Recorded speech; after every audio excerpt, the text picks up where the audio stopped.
meus amigos e minhas amigas, nesta reta final do segundo turno, decidi escrever esta carta pública ao povo evangélico.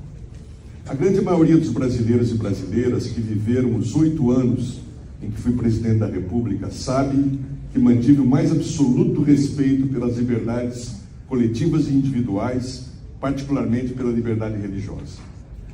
Como todos devem se lembrar, no período do meu governo, tivemos a honra de assinar leis e decretos que reforçaram a plena liberdade religiosa.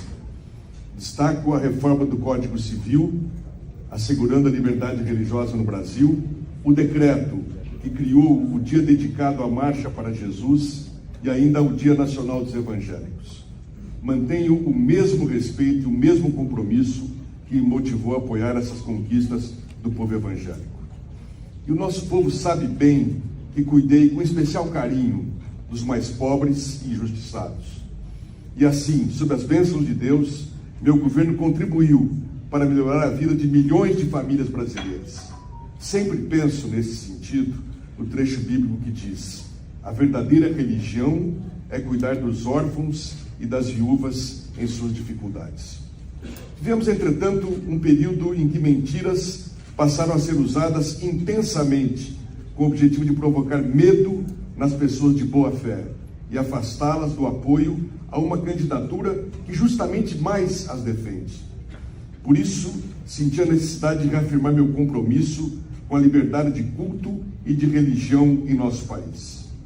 Todos sabem que nunca houve qualquer risco ao funcionamento das igrejas enquanto fui presidente. Pelo contrário, com a prosperidade que ajudamos a construir, foi no nosso governo que as igrejas mais cresceram, principalmente as evangélicas, sem qualquer impedimento, e até tiveram condições de enviar missionários para outros países. Não há por que acreditar que agora seria diferente. Posso lhes assegurar, portanto, que meu governo não adotará quaisquer atitudes que firam a liberdade de culto e de pregação ou criem obstáculos ao livre funcionamento dos templos. Envio-lhes esta mensagem, portanto, em respeito à verdade e ao apreço que tenho a esse povo crente no verdadeiro Deus da misericórdia e a seus dedicados pastores e pastoras.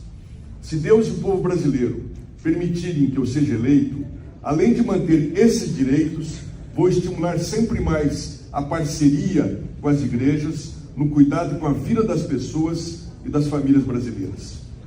Sei muito bem que em todas as regiões do Brasil há igrejas com irmãos e irmãs que trabalham ativamente nas suas comunidades com a propagação do Evangelho e com o cuidado do povo, dedicando-se a tornar mais leve os fardos espiritual e social de milhões de pessoas.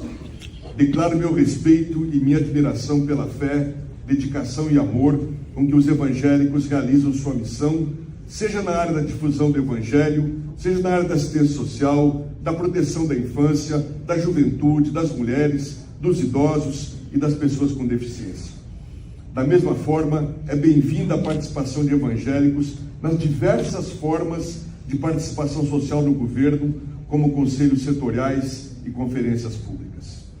Em meio a este triste escândalo do uso da fé para fins eleitorais, assumo com vocês este compromisso. Meu governo jamais vai usar símbolos de sua fé para fins políticos partidários, respeitando as leis e as tradições que separam o Estado da Igreja, para que não haja interferência política na prática da fé. Esse é o ensinamento que a própria Bíblia nos dá: andar pelo caminho da paz com todos. Jesus nos mostra que a casa dividida não prospera. A religião é para ser respeitada e vivida de acordo com a livre escolha de cada pessoa. Portanto, a tentativa de uso político da fé para dividir os brasileiros não ajuda ninguém, nem ao Estado, nem às igrejas, porque afasta as pessoas da mensagem do Evangelho. Pois Jesus nos ensinou liberdade e paz, respeito e união. É disso que precisamos.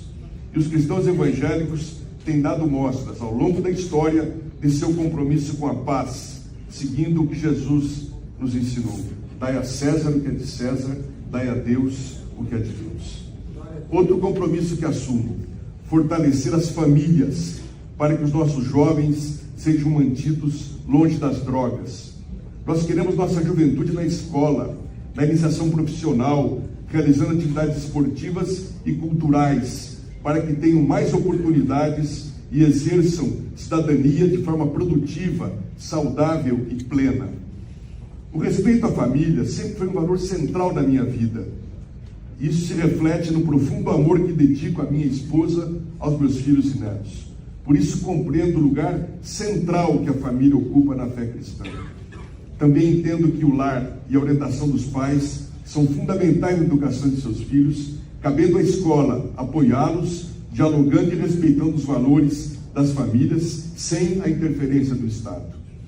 A preocupação com as famílias brasileiras deve ser integral. O povo brasileiro está numa condição de desespero e precisaremos muito da ajuda das igrejas para, o quanto antes, reverter essa situação. De nada adianta se dizer defensor da família e, ao mesmo tempo, destruí-las pela miséria, pelo desemprego, pelo corte das políticas sociais e da moradia popular. Queremos dar às famílias prosperidade e segurança. O lar é a garantia de proteção. É inaceitável que milhões de brasileiros e brasileiras não tenham um teto. Por isso, vamos retomar o vitorioso programa Minha Casa Minha Vida com toda a intensidade, para que todas as famílias brasileiras tenham uma casa onde possam viver com segurança e dignidade. Nosso governo implementará políticas públicas consistentes para que nenhuma família brasileira enfrente o flagelo da fome. Sobretudo, não pouparei esforços para que possam adquirir os necessários e suficientes meios para viver dignamente por seu trabalho, sem ter que depender da ajuda do Estado. Nosso projeto de governo tem compromisso também com a vida plena em todas as suas fases. Para mim, a vida é sagrada, obra das mãos do Criador, e meu compromisso foi e será sempre com a sua proteção.